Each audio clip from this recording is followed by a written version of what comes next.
My name is Peter Wayland. And if you'll indulge me, I'd like to change the world. For fuck's sake. Such bravado from Peter Wayland and the promotional TED Talk, which I think is coming up in the near future. If you're a Ridley Scott Alien Universe fan, you know who Peter Wayland is, played wonderfully by Guy Pearce. Welcome to the long-awaited next episode of FFS, wherein we discuss what works, what does not, and what can we do about that. No guests today, as has been the case for our first few shows here, kind of setting the foundation. And this topic today is one I've wanted to talk about for a while, and in fact, I suffer from the engineer's dilemma, the analysis paralysis. So I've started reading or listening to audiobooks, and time passed, and I have not been committing the notions of this podcast to this episode. So this is all kind of an unscripted morass of thinking that I've been doing over the last, month? Almost 2 months, So the podcast is still alive. The topic has sort of become focused, and this particular episode today is about what this show is about. So, why did I clip Peter Wayland in his TED Talk? Well, he's going to change the world. And changing the world is something that's easy to say. It's certainly easy to talk about. It's good marketing. And certainly people have changed the world. Do they intend to? That's a whole nother story. So first of all, that's my take on Peter Wayland. The notion that he will change the world, as he's talking about in that TED clip, which I will have in the show notes. By the way, the show notes are now published as a newsletter on Substack. Sticking everything in the description of an RSS feed doesn't scale. So now you can get it in your mailbox. Website, eventually, but getting the podcast moving first. So Wayland, changing the world. If you read the backstory as part of the Ridley Scott universe, the Prometheus and all that stuff, the whole entire history of Weyland-Yutani, all that, they're a mega corporation. They change the world, but it's really about profit, control, all that stuff. All those trivial matters. And it's interesting to me that changing the world is so often about making money. Excuse me while I have a sip here. Drinking some tea for the you can hear my voice continues to trouble me. Anyway, so changing the world, you can easily say that. I would like to change the world. You have people like just in the recent memory, in the last 100 or so years, you got the likes of Thomas Edison, Henry Ford. In America, I'm skewing heavily towards America. Obviously, mathematics comes from Europe and the Middle East. Certainly, Persia and math go together, like 1 + 1, or 0 even. There are inventors aplenty. There, gunpowder from China. There's just over thousands of years, invention has come from all corners, and these have changed the world, to be sure. Your Thomas Edison, your Henry Ford, they had certain personality traits. I'm going to guess Peter Wayland is modeled on these types of characters. Steve Jobs obviously changed the world. Maybe, obviously. We'll see. Elon Musk, the current wonderkind, he's certainly changing something. I live in Las Vegas, and so I'm interested to see how the boring tunnel project ended up. The Vegas Loop, I think they call it. Apparently, it's not quite as was envisioned and maybe even promised or sold, but I guess if you want to get an underground Tesla ride, that's one way to go. Anyway, so the changing of the world, if you look at these things, it's, Steve Jobs, since that's current, everybody has a smartphone in their pocket.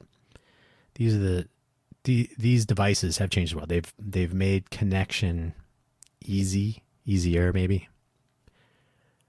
But when you really think about it, especially as I'm recording this, the Apple Epic lawsuit, Tim Cook, the new CEO of Apple after Steve Jobs passed, is on the stand talking about their profits and the percentage that they take from the app stores and all this. Is it changing the world or is it capitalizing on the world, right? That's my question with that, with all these inventors. Thomas Edison was certainly inventive and did a lot of things. He was also kind of a jerk. Tesla, the Tesla Edison story, the Westinghouse story. There's a lot of drama, possibly the passion of wanting to make these changes, but is it ego? Is it profit? The Peter Whalen character does demonstrate a little bit of all of those things, right? He's, I'm sure the character is quite proud of his achievements, and it comes across in the entire faux YouTube-based, you can watch the clip on YouTube, TED Talk. So it's not an actual TED Talk, but that format. So there's a pride factor, but also, hey, it doesn't hurt to become blindingly wealthy. And so, changing the world is about actually changing the world, or is it about profit and becoming celebrity wealthy? And, if you're wealthy enough so that people are really, really worried about how much your spouse will get in a divorce, maybe that's a milestone. I don't know. As I'm recording this, the French Gates divorce situation is unfolding in the media. And we already went through the Jeff Bezos, Mackenzie Bezos. I don't remember her maiden name. That's, big money, changing the world. Those things go together. So in the interim, I read a few books. I've put those in the show notes, they're not affiliate links, by the way. So you'll find them in the newsletter for the Delivering Big Delta episode. So I'm going to say why I read some of these books.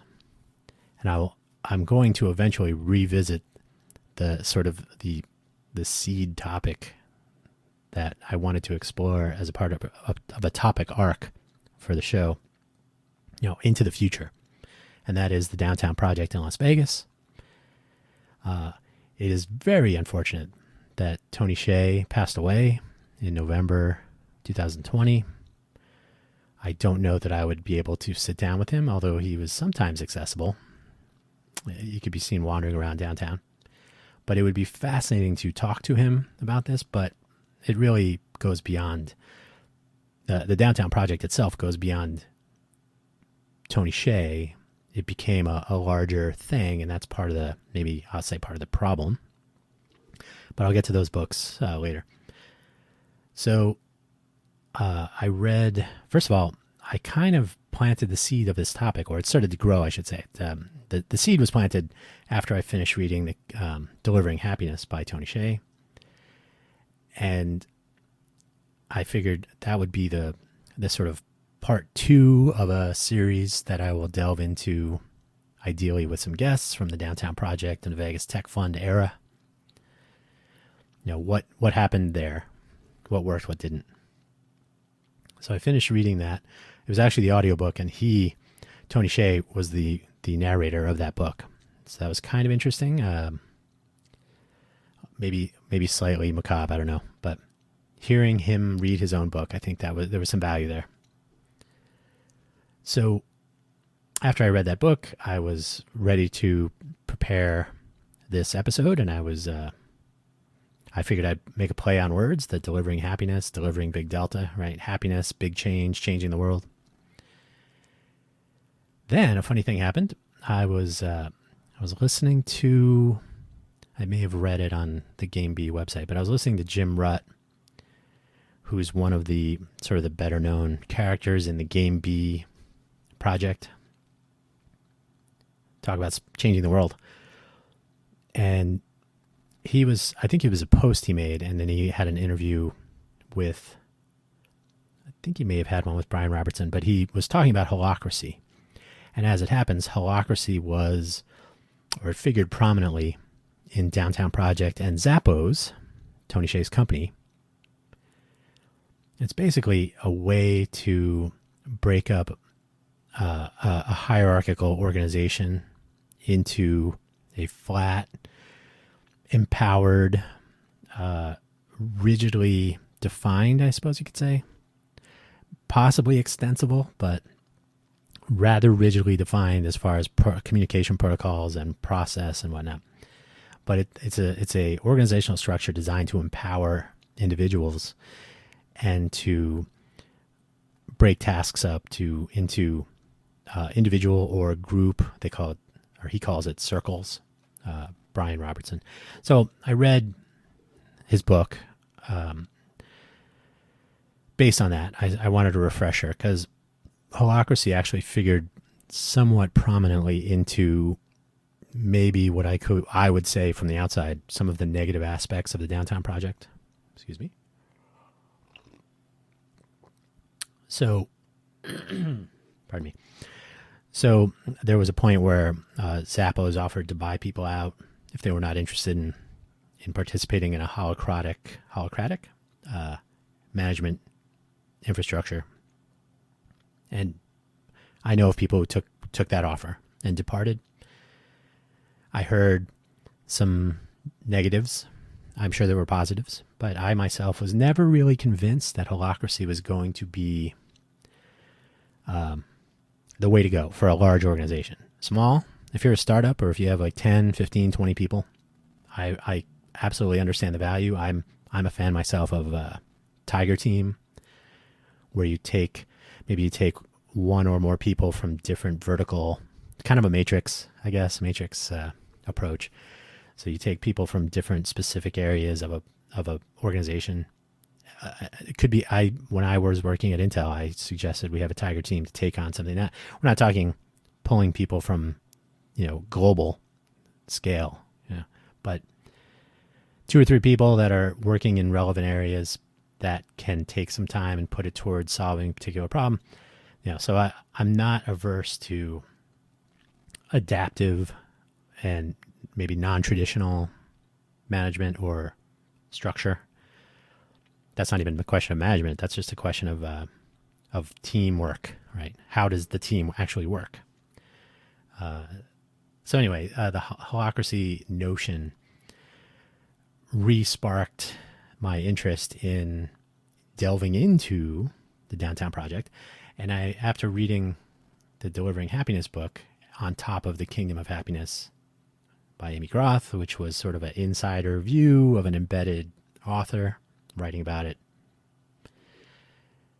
the kind of at the end of the big wave part of it, it really made me think, like, what does it really mean to deliver happiness? What was Tony trying to accomplish with the Downtown Project and trying to use holacracy to try to change the way not only his company functioned, but the entire Downtown Project, which, at the time, it was really converting a downtown. It's absolutely not blighted, but certainly some blocks of the downtown area that were enclosed by the Downtown Project perimeter, if you will. Not an actual fence, but on a map somewhere there was a llama-shaped outline. Yeah, odd. So what was the goal? What were they trying to accomplish? And when you kind of delve into what they were trying to accomplish and what they were doing and what the messaging they were sending when they invited people, when they talked to the press and all that, it was really about, hey, we're changing the way the world works in our small little corner of it. And I cannot imagine that this wasn't going to be a prototype for other smart cities or a regional attempts to copy Silicon Valley. Because remember, Tony Hsieh did move from San Francisco to the Vegas area. That's detailed in his book. So, duplicating whatever happened in Silicon Valley over the last few decades, innovation and all that. So I have to think that was a goal to change the world, to make it easier to roll out these new ways of operating community, the return on community concept that Andy White was a proponent of, as was Tony Hsieh and others. So, holacracy, interesting idea, very complicated. If you if you read the book, you say, okay, well, that sort of makes sense. But if you're an employee joining a company and the first thing they do is say, well, read this Constitution, and we have tensions, and we have this Robert's Rules of Order style, escalation paths, it starts to get a little hairy if you are not prepared for that. Or if you figure, I just want to do my thing, go home. You kind of have to go in or stay out, in my opinion. So changing the world, starting with the way you structure the people doing the changing. The tricky part, by the way, was that I actually asked somebody this. I said, so if you are in a circle with Tony Hsieh, which did happen, you're in a circle with Tony Hsieh, everybody's supposed to be in this flat structure, and there is a lead.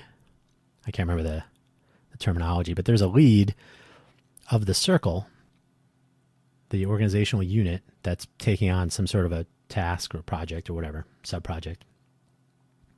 So Tony is supposed to report to you in this flattened structure, but at the end of the day, Tony is still the CEO of the company and responsible for the outcome, making a tremendous amount of money with a lot more on the line. So how does that work? And that was, the person I was asking this of said, yeah, exactly.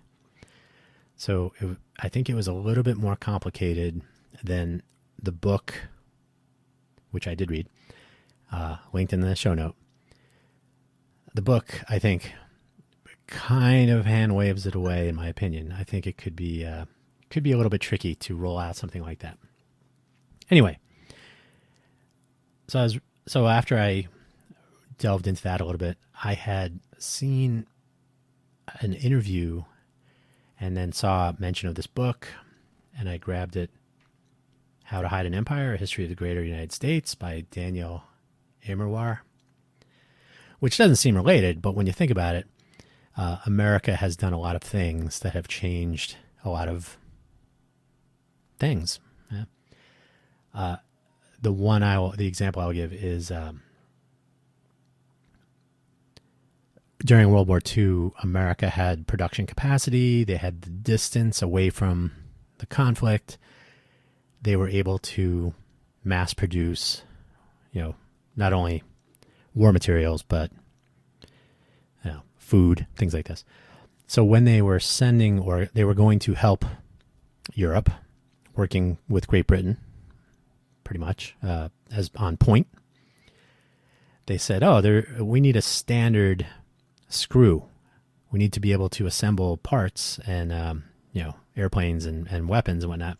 We're going to need to standardize on parts, including screw, thread, pitch. I can't remember the parameters of screws, but the screws, you can't have 25 different kinds of screws. That makes the whole thing a nightmare.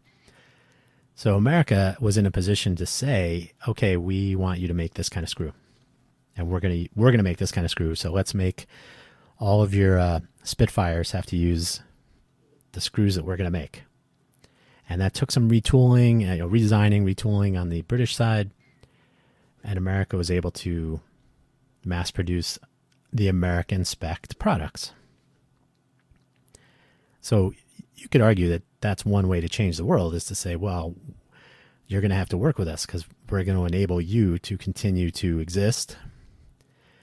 And we're going to change this haphazard usage. And this is traditionally, I should say, the weights and measures were not a standardized thing.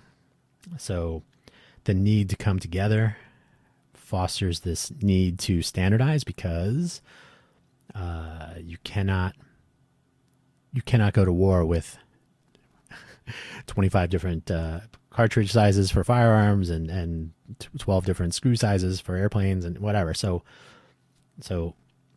sometimes the need for change is foisted upon you by circumstance. But when America was in the position to dictate these things, they did. And in some cases, almost certainly necessity. But in other cases, opportunity, I have to imagine. Somebody somewhere was thinking, it will be good for us into the future if we set the rules.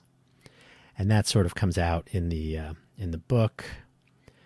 I think most history books are written from a perspective, so I'm not going to comment on the leanings because he certainly has opinions. I mean, is America an empire or not? That's another topic for another day. But certainly the nature of America's proliferation around the world has changed it substantially. And it's the promotion of these ideas, and he gets into language and cultural implications. There's a lot is discussed, or a lot is covered in the nature of guano islands and the way America has interacted with some of the other islands around the world, Guam in particular, Puerto Rico, others. So changing the world from an American perspective is probably noteworthy to take that into account. So, remember, I am in America. I am American. I'm in Las Vegas, one of the most noteworthy, if not the largest or most well-known and perhaps highest volume of tourism as far as destination cities go. So certainly attention, the lights are shining not only on America, but in Las Vegas. So I found it interesting to look at, when you want to change the world, how do you impose that desire on others? If you look at the Wayland scenario in the movie, so a fictional world, but so often mirrors aspects of reality, I think. Wayland was in a position to impose his views of change thanks to his resources, which he built by other changes, right? So again, you'd have to look at the history of the character and the Wayland Corp or Wayland-Yutani Corp. The whole it's fictional, but it's kind of interesting the way they have thought that through. So when you are trying to change the world, you have a certain amount of leverage. If you look at, let's go back to Steve Jobs, there was a time, and I have seen both of the Steve Jobs movies with different versions of the Jobs character, and I did not know him personally. I certainly worked at Apple and interacted with people from Apple who knew him. I don't know the guy, but there was a time when they were very scrappy, right? The famous or infamous story of getting prepayment for some unbuilt, not yet built computers from the computer store on El Camino somewhere in Palo Alto. I think that computer store turned into an adult bookstore or something. You can read about that in the annals of Apple. But Steve and their co-founders were a scrappy bunch, and so you can't say that they came onto the scene with infinite resources and started imposing their will on others. They built it from very little. So many kudos to that. But over time, the ability to leverage the changes that were already imposed, right? The Apple brand, super well known, sort of setting the stage for the personal computer, I was an Apple IIe owner after many years playing with Apple II Pluses in my junior high school, and friends that I knew had an Apple II Plus, and so by the time I was able to get a computer myself, it was an Apple IIe. I was in heaven. That was the end all and be all. I was coding. I was learning assembly language. I got my modem eventually. So yeah, that was that was a memory I will forever have about Apple changing my world. And how many times did that happen for various other people who didn't read Byte magazine back in the day, or Computer Shopper? And computing was this frontier, and Apple was certainly a tremendous part of the home computing world. So fast forward to iTunes, iPods. Steve Jobs was able to change the way music is distributed, to change the way devices play music, right? The entire notion of MP3 and carrying around your music collection on a hard drive in your pocket. This was new stuff. He didn't invent MP3, but I'm just saying that there was a way to accomplish these things that was made much easier by the fact that Apple had positioned itself with the recognition, not the market share necessarily, but the brand recognition and the reputation for being innovative and sort of coloring outside the lines. And Steve Jobs was kind of ruthless. So all of these things, and then on the heels of all this, they roll out the iPhone. I was a big BlackBerry user at the time, and that was pretty much the end of BlackBerry. This new thing you could just touch and, arguably change the world. But if you look at that list I gave earlier, Thomas Edison, Henry Ford, Steve Jobs, Elon Musk, these are people that they do these big sweeping changes. And then when you look back and you say, well, wait, what actually came of that? Not always great. How many suicides from Foxconn employees making iPhones nonstop? The resources that go into making an iPhone, just in general, that phones have become non-user serviceable. So you basically throw the whole thing away. You can't take the battery out. You got a e-waste recycling issue in general. So on the one hand, changing the world has meant more people with more computers and more pockets, and a nice touch interface that arguably better than a keyboard. That is arguable. But when you look at the impact of those changes, you have to wonder, is there a net positive? More people tweeting and Facebook and Snapchat and TikTok and all that. Is the world a better place? I'm not sure. So that is where I arrived at Sapiens, A Brief History of Humankind by Yuval Noah Harari. I had seen him interviewed on various, I'll say talk shows. I think mostly YouTube interview type discussion type shows. And I thought, I'm gonna finally get through this book. So I got that. Very interesting. The take home for me, in the context of, obviously humankind has changed the world quite a bit. One of the things he points out, which you can read this. This is not his idea, but humans have out-evolved evolution. The world has not had a chance to recover from the impact of humans. So if you're a Matrix fan, Agent Smith points out that we're a virus. We consume everything and then we move on to the next thing that we can consume. So true, probably. There are, how many species have been wiped off the planet because we have overhunted or we've introduced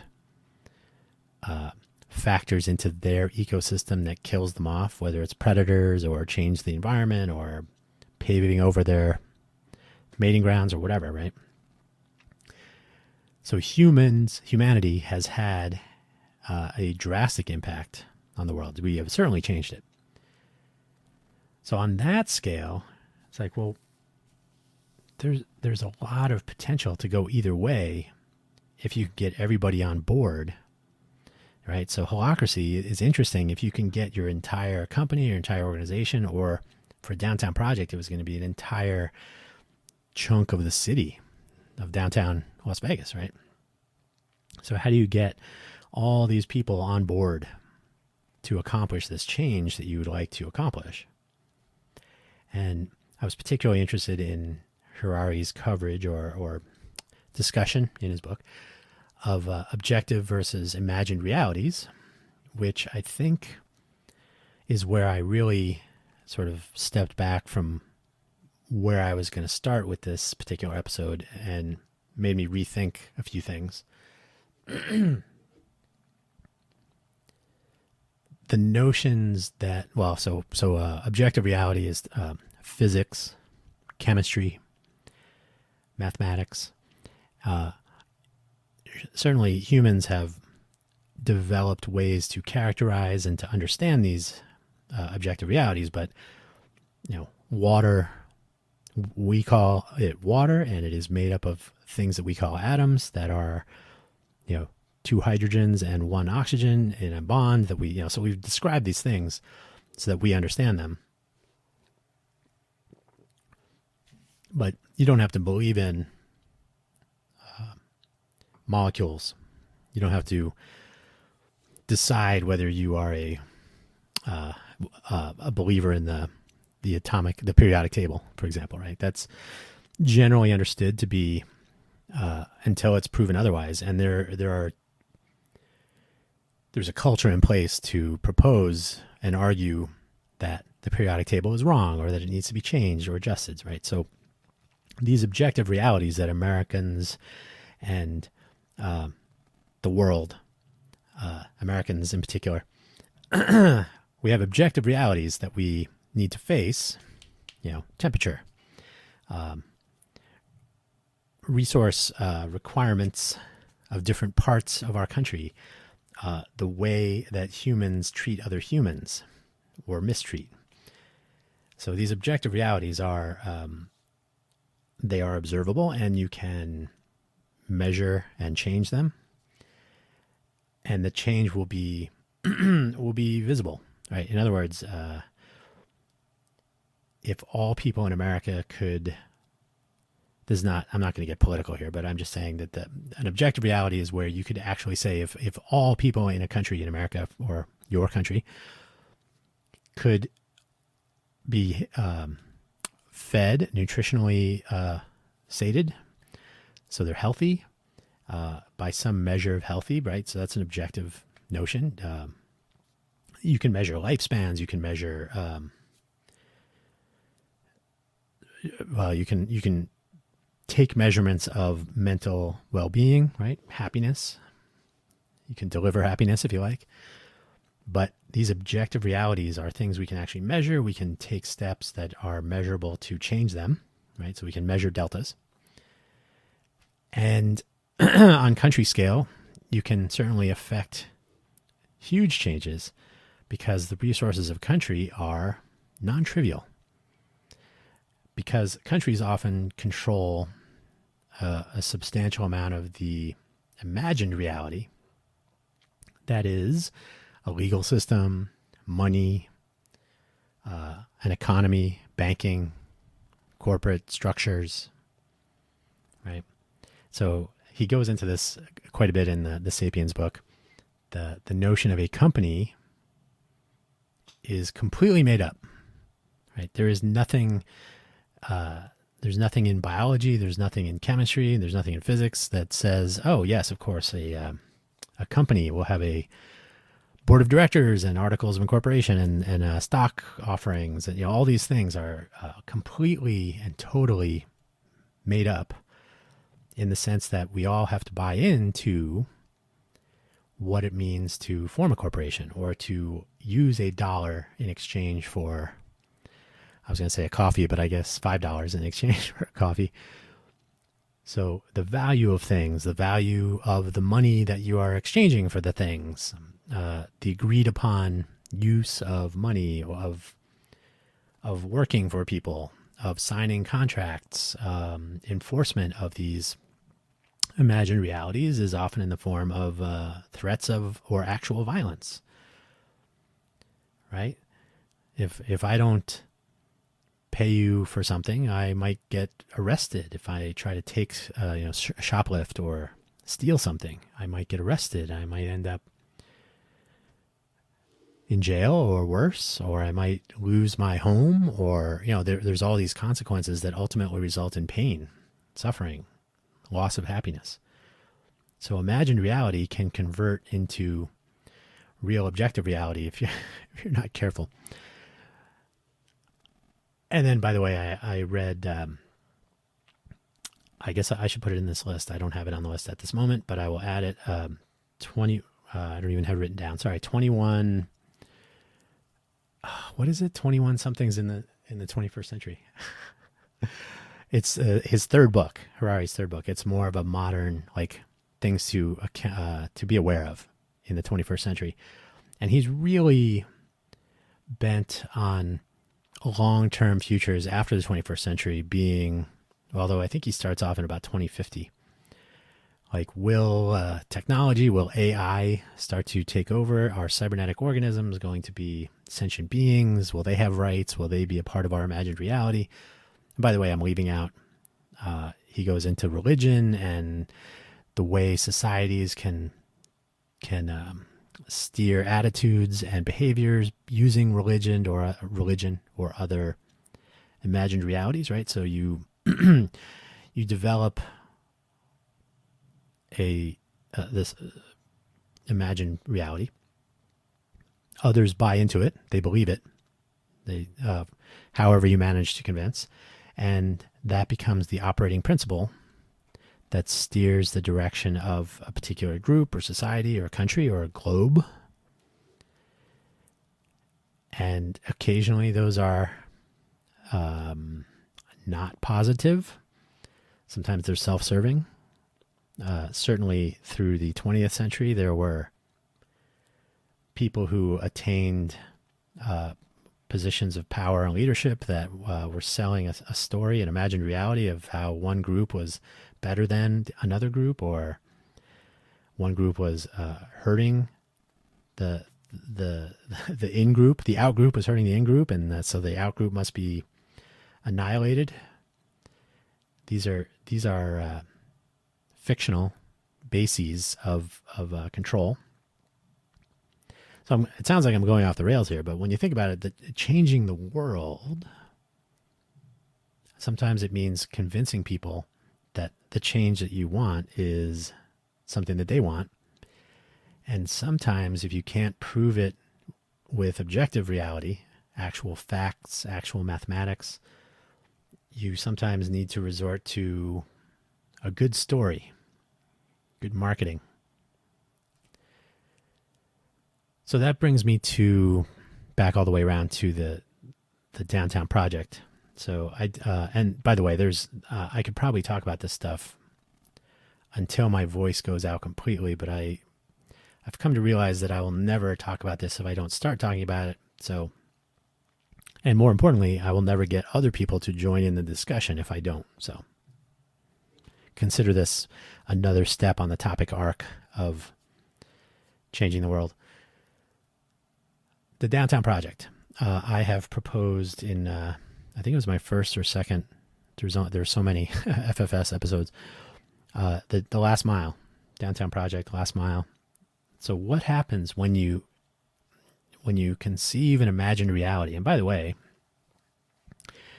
the downtown project, for all the accolades, the visionary and some people have said socialist, other people have said, fundamental shift in paradigm. It was an imagined reality. It was, hey, you have ideas. You probably couldn't get funded in Silicon Valley or Austin or Research Triangle or Silicon Alley in New York, or, so you have your idea. Come to Vegas, live in the downtown area in a high-rise apartment or whatever. So you be in the community. You'll get some money, your funding, some seed funding in a convertible note, or who I never took any funding from them, so I'm not sure. But the Vegas Tech Fund, Tony Hsieh personally, others personally, investing in these projects as long as you come downtown. We're creating this environment that is, the serendipitous collision notion was you increase the density of creative people and they'll run into each other, and you introduce celebrities, people with money. Andrew Yang was downtown here and there. He's a fan, I suppose, of the late Tony Hsieh. You never knew who was going to be wandering around, usually in the Ogden where Tony Hsieh lived. So there was this entire platform of come to downtown. I had been asked if it was similar to Silicon Valley since I moved here from, and I said, no, not really. So all these people that were bringing their startup ideas and moving to downtown were a part of this imagined reality. The notion that you could hand someone some cash monthly, and they could just magically convert an idea into some successful business. Unfortunately, that last mile part was the key. And if you don't want to listen to that show, or if you hadn't, my notion was the last mile is normally if you're delivering phone service or cable modem or DSL or general networking, or delivering a package, or generally any service where you need to get it to the actual customer, right? The residential area, the office building. So you're bringing it from a distribution center, a central office, a network hub to the point of delivery. So that last mile, in the case of Downtown Project, my assertion is inviting people to come to the Downtown Project area. So downtown Las Vegas on Fremont Street. I think it was like 20 square miles? I can't remember. Inviting these people, here's some money, do with it what you will, is not, and there was work in progress, and there were some other coaching, Rocketeer, there were some coaching efforts, small e. But in general, this ecosystem was, again, an imagined reality, was not structured to build success from internal cooperation, right? So the notion that I would like to change the world, if you read Delivering Happiness, that was the idea, right? Like, let's do things a new way and empower people and make happiness a goal that is real, that is baked into the process, if you will. And, the book is actually the full title, Delivering Happiness, A Path to Profits, Passion, and Purpose. So turning the passion that somebody has for their job, their product, whether it's their own startup or an employer, turning that into their own happiness for the customers, all that. So you're convincing people that this is a part of a larger vision to, bring happiness, whether you're, what were some of the companies? MoveLine, helping people when they relocate. So you have like a personal helper with video chat. Man, I can't remember. It's been so long now. There were several companies. LaunchKey, that was an interesting one. They were never really completely in. They were always sort of outside of downtown. And I don't need to go through the litany, but the notion was bring your company down here, join the downtown community, the Vegas Tech Fund people, and be a part of this new way, right? So what you ended up with was a lot of people, and this is from my speaking with them, and these are the sorts of people I would like to have in a conversation as part of this topic arc. Move downtown, attend the various work in progress dinners on Wednesday, go to the Downtown Podcast on Wednesday night, go to the Learning Center, whatever it was, for the Downtown Lowdown, hang out in different activities and socializing and those serendipitous collisions, and that's all fine. That's great. That was true in Silicon Valley as well, except that you were forming your company not downtown. You were forming your company in Silicon Valley, and there were so many people that you would just run into them. So it was a little bit more organic, in my opinion, than move to Silicon Valley and then run into people. It was more take your startup, or here's some funding, or form some people from your other companies that you all worked at. You have this idea, you're going to come together. But it was already like everybody was all swimming around in the same dish, petri dish. So Vegas was more about like, oh, let's pour some things in from different places and just see what happens. So this notion that we can deliver this happiness by bringing these people from disparate backgrounds, regions, startup idea, roots, pour them into the downtown area and just see what happens, but without a what I'll call a support infrastructure in place, then they were kind of left to their own devices. So that was what I was hearing from people, was that once you moved downtown, the downtown project. So moving downtown was part of the downtown project, probably living within that radius or very near. Then what? I heard everything from, yeah, they were helpful, to, yeah, I really couldn't get any useful help. It was almost like volunteers. There was no formal, like an accelerator program.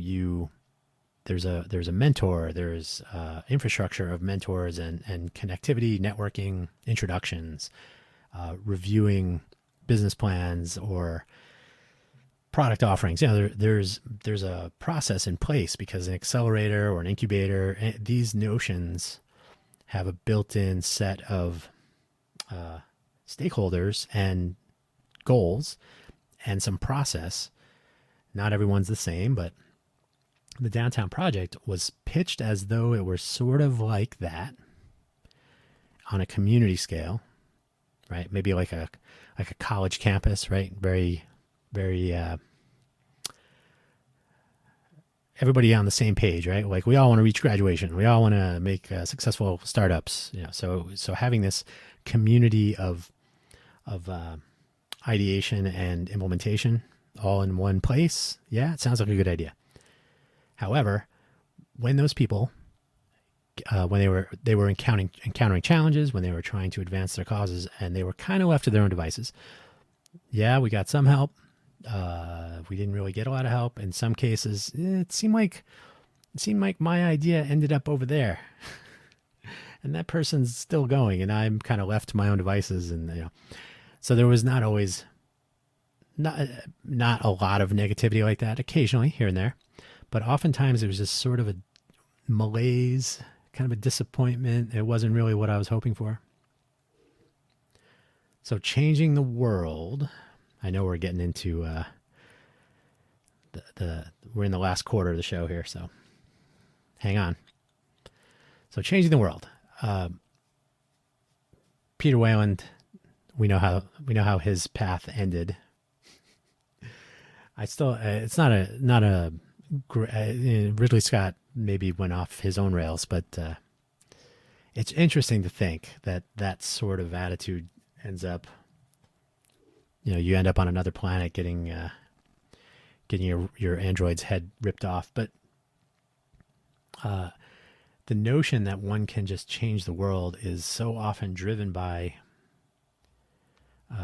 a profit motive or a power motive, right? So all of America's travails around the globe, is it advancing humanity, or is it advancing America's power position? Is it advancing the profitability of the leadership at the time? Good questions. So the Sapiens point, if there is one, is whether something is improving the state of humanity, right? Are we actually making people healthy, happy, or is it a profit? Is it control? Is it just a bad idea? So it really had some impact on me over the last month or almost 2 months now. Because when you think about it, why would somebody say they want to change the world? Are you going to make a thing, a web application, a mobile app on your iPhone or Android device, a new kind of table, a new kind of wheelchair, a new kind of food? Are you making that thing to make money, to get rich? Or are you making that thing because it solves some like a real problem, maybe an objective reality that needs to be accounted for, right? Food shortage, climate change. And I don't want to get into data and marketing of the data, but we will find out more and more over time what climate change really is. Food shortage, potable water, life expectancy, living conditions. These are things that if you affect a change, if you want to change the world, and as a result, more people live longer or can eat or can sleep on something other than the dirt, right? These are tangible changes that actually deliver happiness. If you want to deliver an iPhone, or you want to deliver a tunnel, yeah, I'm picking on Steve Jobs and Elon there. But I mean, if you want to deliver, hey, if your big change to the world is a 2-day delivery on the surface, that, oh, yay, look, I can get my Pop-Tarts in 2 days instead of walking to the store and getting them now. But at what cost, right? So am I delivering happiness, or am I delivering an immense increase in consumption of fuels, pollution of the air, and so on? So what does it actually mean to deliver happiness, to deliver big delta, right? So I'm picking on the Downtown Project a little bit.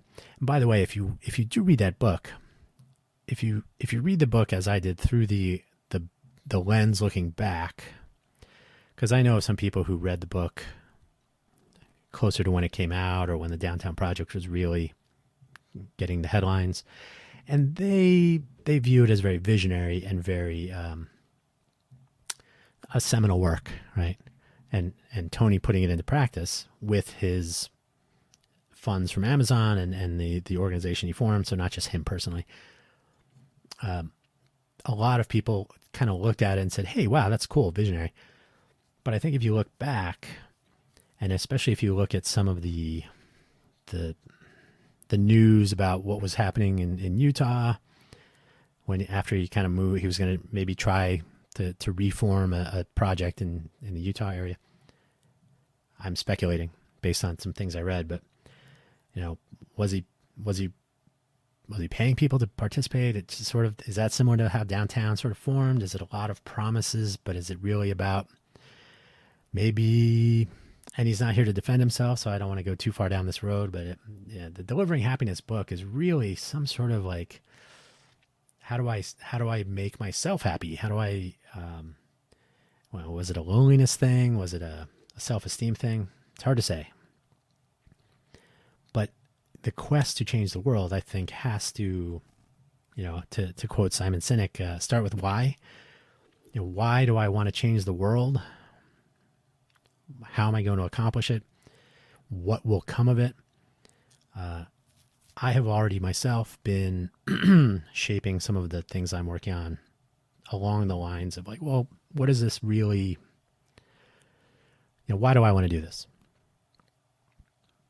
So this episode is not about my projects, but in the future, I'm sure I will discuss some of the things I'm working on, but some of the smaller things I'm working on are more fun. They're more like, oh, it'd be cool if I could accomplish this, and a subscription service of some sort, and pay the bills. That's nice. That's always nice. But other things, I think, at the end of the day, it is that world-changing view. Like, this is not about me profiting from that change. It's about maybe sleeping better, sleeping better at night, sleeping well at night. I sleep okay. Don't worry. Why would someone design a to go with Theranos? Why would somebody want to design a device that would take these micro blood samples and perform all these tests on them for $10 or whatever the story was? And then why would that become so backward, right? Like, instead of heading towards changing the world in a positive sense to increase testable, increase the number of tests out in the world, right? Lower the cost, increase the availability, increase world health, early detection. All these are all very nice things. Was it about, I mean, I don't know if we'll ever know this, but was it about money? Was it about profitability? Was it about ego? Maybe we'll find out someday if that trial, the Holmes trial, if that ever bears fruit. The Gates situation now. What's really going on with patents of vaccines and the open sourcing of the Oxford vaccination and all that. So these are ideas or actions that have global consequences and can really change the health and well-being of millions, billions of people. What comes of that? Why do those ideas form? Why do they get enacted? Why do people occasionally take actions along those lines that end up putting money in their own pockets, maybe at the expense of others? So the take home, as I was reading these books and as I was thinking about these things and as I was pondering my own projects and what this episode would be about eventually after weeks and weeks, Game B, very interesting. Is it an imagined reality? Yes. Does it have viability to impact objective reality? Probably. Is holacracy a part of it? Based on my experience, probably not. So for myself, as I look at these various things, I'm reading the books, I'm listening to people talk, I'm listening to podcasts, I'm watching what's going on. I have my own projects. You hopefully have all of those things and more. So we overlap somewhere. Motivation. Why? What am I looking to accomplish? What are you looking to accomplish? When someone says they want to bring people to Mars, what is it? Why? What's going on? Why not spend the resources to try to repair where we are now instead of fleeing? Right? That's a question that's been floating around in the air. So instead of changing another world, why not change this world first, right? So, or unchange it, as the case may be. So I think this entire topic arc, and I've mentioned the FFS show in general will have topic arcs. Sometimes there'll be objective reality, and sometimes there'll be imagined reality. The economeering stuff, right? So what do you get when you put an engineer and maybe another engineer or people with on the ground business experience, and you talk about economic concerns like unemployment or stimulus payments and inflation and modern monetary theory and Keynes and Smith, and these are all things that can float around, and they're interesting, and it's interesting to see how they affect other things, health and well-being, or so objective realities can be impacted by that imagined reality, the economy. Interesting to talk about, but perhaps with some perspective, keeping that in mind, right? That we're all agreeing to these rules and we're abiding by them, but what really comes of it? And so, as we are coming to 1 hour of me talking, not to mention Mr. Wayland at the beginning, I will leave you with that. This is the end of the beginning, to quote a famous prime minister from Great Britain. If if everything goes to plan, I would like to make this a more periodic, do I even say weekly, collection of episodes on different topic arcs. And I would really like to see or hear some guests or enable drop-in audio chat or do live discussion. I'm a fan of Telegram myself or something like this. Not a fan of Clubhouse.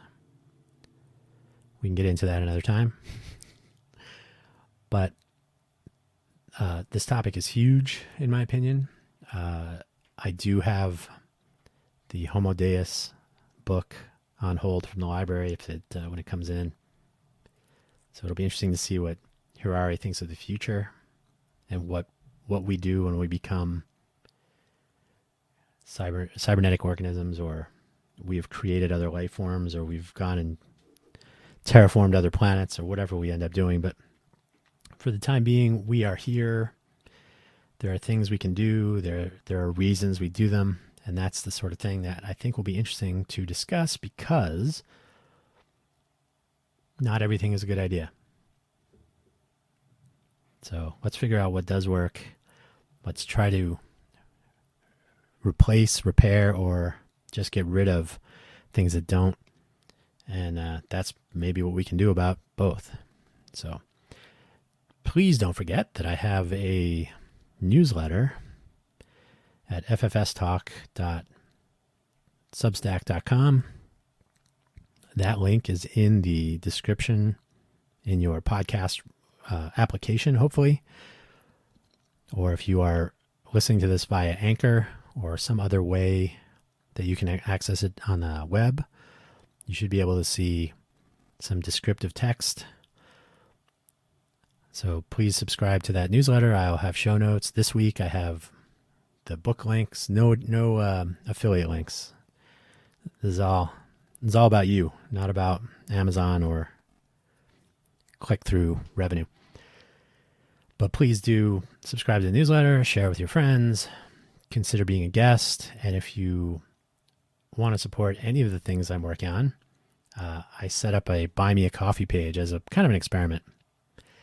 So my buymeacoffee.com/Dan Hugo profile has links to this show, to the Quaggling Sand podcast, which is another podcast you can be a part of if you like. The Hugo Floss podcast, which is a show that I do with my mom. My mom has been a podcaster for years, so why not? And some other newsletters, and there will be a growing list of things there. Because, of course, I want to change the world. And so you got to start by reading about what I'm doing. And websites for all these things are forthcoming. I'm not a web designer, and I don't think publishing a website about something that isn't done yet is very useful. So buy me a coffee, a one-stop shop for some links. And if you want to actually fund my coffee habit, I will be honest, I'm drinking tea right now, which is no longer hot. But I will take any funds spent or contributed via the Buy Me a Coffee portal, and it will go towards coffee beans, because who doesn't like a good coffee? I am powered by coffee and goodwill. So on that note, I thank you for listening. I thank you for sharing this and for telling your friends and for considering being a guest, joining in the discussion. I definitely want to hear from you. Thank you so much.